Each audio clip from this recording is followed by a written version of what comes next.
러시아에 파병된 북한군 관련 소식입니다. 러시아 쿠르스크 지역에서 러시아군 3명이 사망을 하는 사고가 있었습니다. 사고예요.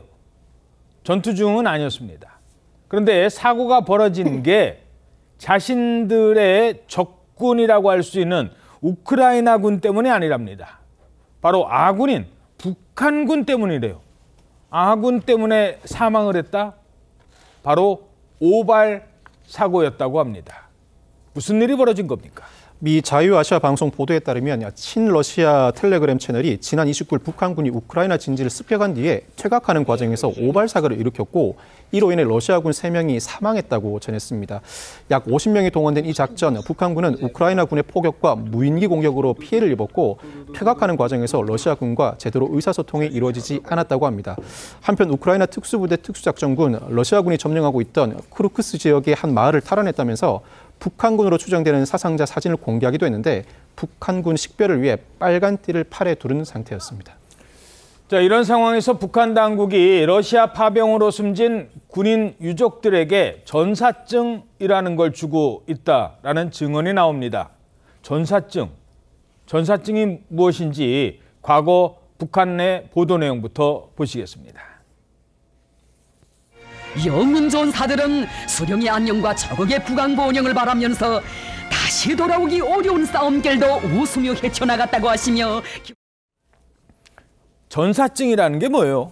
이 북한에서는요, 이 전쟁이나 훈련 중에 사망한 군인의 유족에게 일종의 사망 확인서인 전사증을 줍니다. 그래서 만약에 전사증을 받으면 뭐 주택이라든지 아니면 직장을 얻는 데 있어서 굉장히 좀 유리하고요. 또 금전적인 지원이나 사업적인 혜택을 받을 수가 있습니다. 북한의 선군 정치의 일환으로 볼 수가 있겠는데요. 최근에 북한 당국이 이 러시아의 파병 중에 사망한 군 유족에게 전사증을 수여했다라는 증언이 나온 것입니다. 전사증을 비밀리에 전달을 하면서 그런데 발설 금지 서약을 받았다고 합니다. 그래서 실제 직접 이 가족이 사망을 해서 전사증을 받았다라고 이렇게 증언을 한 사람에 따르면요, 밖에서 어떤 말도 하지 않는다라는 이 서약서에 지장을 찍도록 해서 굉장히 오열하면서 돌아왔다라는 이야기도 나오고요. 그런데 유족에게 정확한 사망 경위라든지 당시 상황에 대해서는 전혀 이야기하지 않았다고 합니다.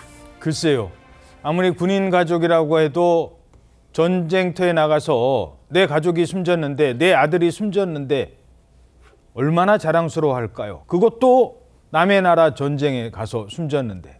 실제 군인들은 어떤 심정일까요? 이번에 화면이 하나 공개가 됐습니다. 포로가 이 서로 인도 조약에 의해서 고향으로 돌아가는 그런 아주 반가운 소식입니다. 이 포로들의 모습 함께 보시죠. 양측이 서로 이제 포로들을 인도를 했어요. 맞습니다. 우크라이나랑 러시아가 새해를 맞아서 전쟁포로 339명의 신병을 서로 인도했습니다. 러시아에서 풀려나서, 러시아 군에서 풀려나서 고국으로 가는 우크라이나도 있고 또 그 반대로 우크라이나 군에서 풀려나서 고국으로 가는 러시아인도 있는데 지금 보시는 모습은 우크라이나 보안국에서 SBU에서 독점으로 공개한 영상이에요. 지금 보면은 굉장히 얼싸안고 울고 있죠. 실제로 이 영상 안에 보면 저렇게 철망에서 이렇게 보이다가 멀리서 가족 딱 알아보잖아요. 막 울기도 하고, 지금 저 아이가 5살 난 아이인데 이렇게 아빠 3년 만에 만났는데 품에서 떨어지지 않고 저렇게 부둥켜 안고 있었다고 하고요. 예. 이들이 이제 다시 고국으로 돌아가기 위해서 한 버스에 탔습니다. 버스 안에서는 환호도 하고 또 이 현장에 나오지 못한 지금 버스에 타는 모습인데요.